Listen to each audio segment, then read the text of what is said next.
Yeah, so I'm going to talk to you a bit about one of the chapters of my PhD this evening, and it's about the impacts of climate change on corals, but sort of starting to think about how coral bleaching interacts with other coral traits, and whether we're going to find trade-offs or co-benefits between coral bleaching responses and other traits, and then how that links to evolution. I'd like to start just by saying a big thanks to my lab here in Newcastle, the CoralAssist lab, which is set up by James Guest in 2017 and sort of co-led by Al Edwards and John Biffle.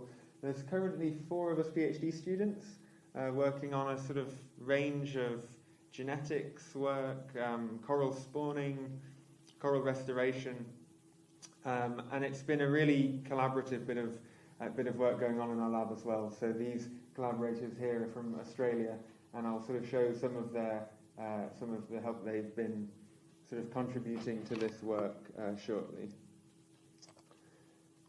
For those of you who haven't seen coral reefs before, just a bit of a background of what they are. These coral reef ecosystems. They're ecosystems you can see from space, and what you're looking at there is an island with a big barrier reef system to the sort of bottom of that image. You can see the deep ocean in dark blue, and all of these pale yellow or pale areas of the sort of sand which comes from corals creating their skeletons, which get broken down eventually into sand. And as you zoom in on these ecosystems, you start to see the detail of the sort of barrier reef. You can see the sand on the inside, the deeper lagoon, but also this brown area in the shallows. And as you zoom in on it, you see that this is a sort of hard rock substrate that's going to be covered in corals, covered in algae, seaweeds, providing habitat for fish, providing a defense from storms. You don't want to be out on these shallow areas when there's a big storm coming in, because there'll be huge waves crashing there. And as you zoom in and you start to go in underwater, you see that it's not just some corals there, but it's tens of species, hundreds of species. The work I'm going to talk about tonight is in Palau, based in Palau in the Western Pacific. And I think there's about 400 species of coral on the reefs of Palau. So highly diverse systems. And the work I'm going to talk about is focusing on just one of these species. This is called Acropora digitifera, because of the digitate morphology. These corals, they grow to about the size of I was going to say a dinner plate, but that would be quite a big dinner plate. Maybe one of my dinner plates. You can see all these little knobbly things, which are individual polyps. So this is a coral colony. It's all genetically identical, but each of those tiny knobbles is a sort of self-sufficient individual on its own. It's got tentacles which can catch detritus coming down from the water. It's got a gut and a reproductive system sort of inside the skeleton at the base of that. And you can see this green colour in some of the tissue. That is the photosynthetic algae, which the corals have a symbiosis with. So as you zoom in, you see these are really complex organisms. And this symbiosis really is really key to their success as a sort of group of animals. But also one of their vulnerabilities. So coral bleaching is when corals lose these algal symbionts, and it's typically caused by heat stress. When you get big marine heat waves, it causes a breakdown in this symbiosis between the corals and the algae. And at some stage, the symbiosis actually becomes a dysbiosis, becomes toxic for the corals. And the corals expel those algae. Now, when they don't have algae, they can still be alive. They could still catch food from the water column, but they're not going to be able to photosynthesize. And in this state, they can stay bleached for a number of weeks, months, but if it goes on too long, they starve, and it leads to coral mortality. And I'm sure you've all seen images and read articles about coral bleaching. It's quite sad these events are becoming more and more frequent, more and more extensive. And the future projections of ocean warming that you're looking at there is just it's from a bunch of different climate models. We're committed to a lot more warming, so these events are likely to become more and more frequent. There are different species of coral, and they have different sensitivities to bleaching. Some are really resilient, but a lot of these corals, which make up a big part of the community, they're branching acropora corals, and they're really sensitive to heat stress. Even 1 Celsius above a typical summer level is too much if it extends for more than a few weeks. So really, to persist, corals are going to need to adapt. And there's a lot of research now going on throughout the coral field of trying to understand how could corals adapt? What's the genetic basis of coral bleaching resistance? And can corals pass that on from generation to generation? How fast can they adapt? And is that going to be fast enough? One potential problem here is trade-offs associated with bleaching, and that's what I'm going to focus on in this talk. So we know that there's one sort of clade of these symbiotic algae called Jurisdinium. They're quite rare, but they provide higher levels of heat tolerance for the corals that host them. But we know from lab experiments and from field studies that corals that have these symbionts grow slower. So if you think of a sort of evolution and fitness, if you have a coral which is growing slower, it's going to take longer to get to a reproductive size. It's going to, in the end of the day, produce fewer eggs, passing on less of its genes to the next generations. So these kind of trade-offs, although you have higher heat tolerance, could be a bit, deleterious in the end. And then there's a modelling study here, which the darker line, which you can see on the bottom, is for corals that have these heat-tolerant algae, but in fact, the projection there is that the reef will lose coral coverage faster because of that trade-off. So it's got the potential to really have quite considerable impact. But a lot of ecosystems, and for a lot of species of coral, there's not a huge diversity of symbiotic species. So what about so for corals that all share the same symbionts, where this clade D isn't present, are there still trade-offs that are associated to heat tolerance? And this is a question that hasn't really been answered yet in the scientific literature. And that's what we aim to answer in this chapter of my PhD. So we made this field trial in the southwest or southeast of Palau, where we just focused on a single reef. We essentially tagged 70 colonies on the reef and measured 4 different traits for each one of those colonies. We measured their heat tolerance using an aquarium sort of long heat stress assay. We measured which symbionts they had. You can do that with genetic sequencing. Measured their reproductive output. So we're interested in the trade-off between heat tolerance and fecundity, number of eggs that it produces, and also the link between heat tolerance and growth. So how did we measure heat tolerance? We set up these tank experiments, and it's like when we got to do this field work, the first 2 weeks I spent building tables, building aquarium, setups, lights. It's a flow-through system that takes water from the lagoon into these tanks. And from each one of those corals on the reef, we take 5 small fragments and expose them to a heat stress 2.5 degrees Celsius above their typical summertime level for 5 weeks. And from some of the coral colonies, the branches, they bleach, they're still alive, but then towards the end they die. For other colonies, they stay healthy the whole way through. So there's really a big variation of bleaching and survival and mortality responses. We quantify this using this index. I'm not going to dwell on this too much, but it's basically like a weighted average of the coral health status. Healthy is number 1, dead is 0, and you can see each coral here has a line, which is the bleaching mortality index through time. And you can see that towards the end of the experiment, there's lots of things that are dead, and there's others that are sort of bleaching but still alive. So, a big variability of heat tolerance. We've recently published a paper about quantifying this variability of heat tolerance, and we found within this particular population of corals, the very toughest 10% of corals in that population can withstand almost 5-degree heating weeks greater heat stress than the least tolerant 10%.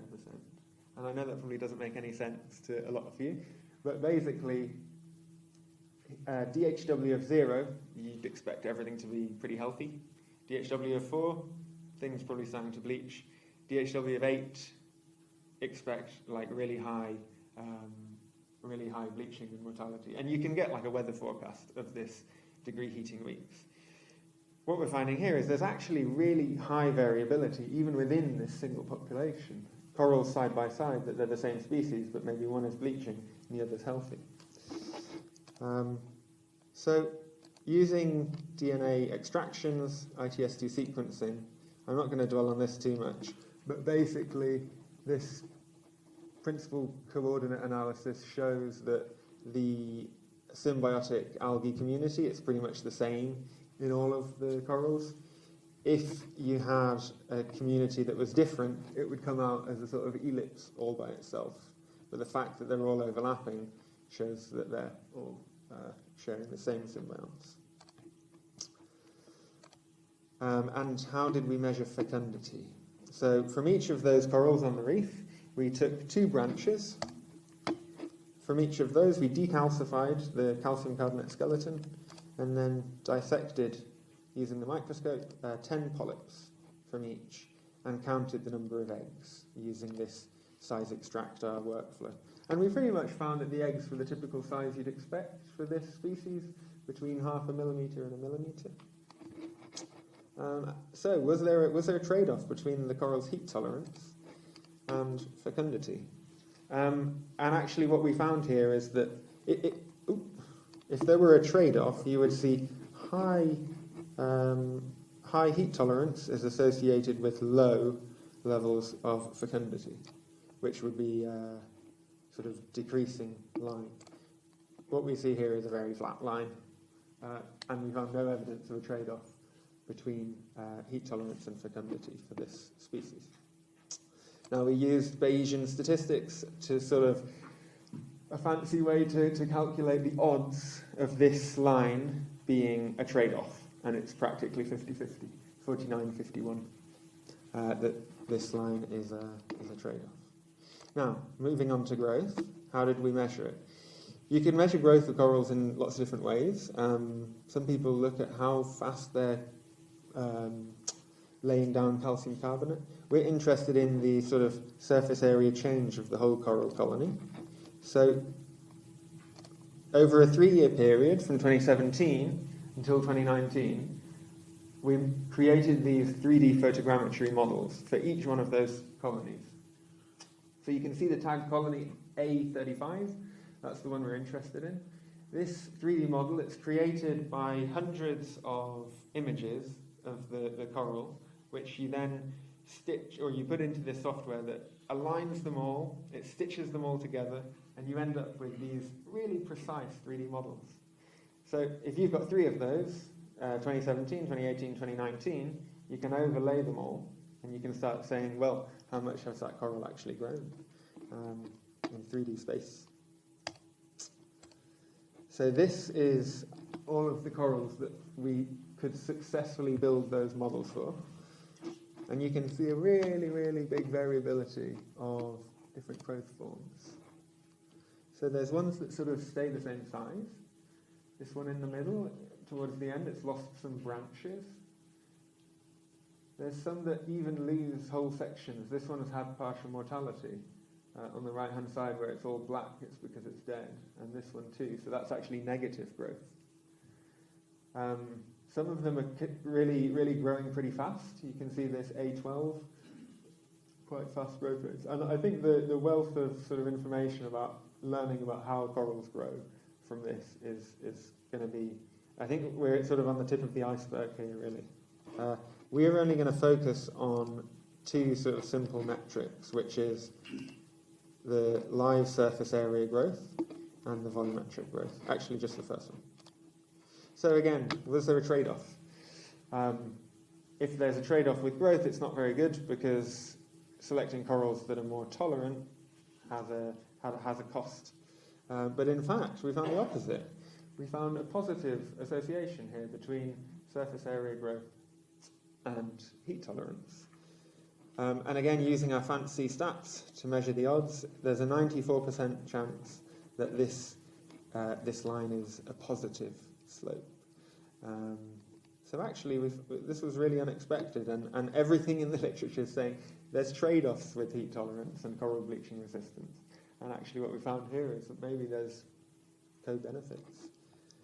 So to wrap this all up, within this one species, within this one reef, we really found a big variety of heat tolerances, substantial variability.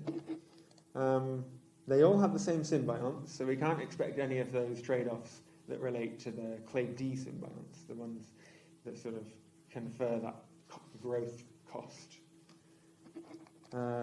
With fecundity, there wasn't any relationship, any trade-off with heat tolerance and fecundity. But for heat tolerance and growth, we found that positive association, which it's not a trade-off, it's actually the opposite. But you might kind of be wondering how, I've chatted to a few evolutionary biologists about that, and they hear this and they start sort of shaking their heads going, how is this possible? You've got these two traits which, if they're both so beneficial, why aren't all of the corals on the reef having high growth and high heat tolerance? If it's a sort of a co-benefit in that sense. So maybe there's a trade-off that we're not measuring here. One thing could be skeletal density. You imagine a coral which is growing very fast. Maybe the skeleton that it's putting down is really weak, actually. Then when a big storm comes in, it's going to be one of the first corals to get knocked over. So a trade-off with skeletal density, it might be something that doesn't really manifest as a problem most of the time, but when a storm comes, it becomes a big problem. Another potential way this could come about is, well, if you've got a limited budget, you have to petition resources into one thing or another. You've got to either pay your rent or fix your car. So there has to be trade-offs that every animal makes. But when you look at a whole population, if you've got some individuals which are really good at acquiring resources, then they've got £100,000, they've got a huge budget. So they can have high values in all their traits. Whereas some of the corals that are really not good at acquiring resources, they're really on the sort of, on the front line and having to make those trade-offs. And what does this all mean for evolution? Well, it's a bit of a step forward in that maybe there's, I think up until now people have been talking about bleaching resistance, saying there has to be these big trade-offs, and that's a worry that in the future, under climate change, when you get natural selection happening, there's restoration, people are talking about doing restoration with bleaching resistant corals, but this could all come at a cost. Well, from the work that we've done, it looks like actually maybe it's a sort of more positive story, that it doesn't have to come at such a cost. At least in this case, for this species on this reef.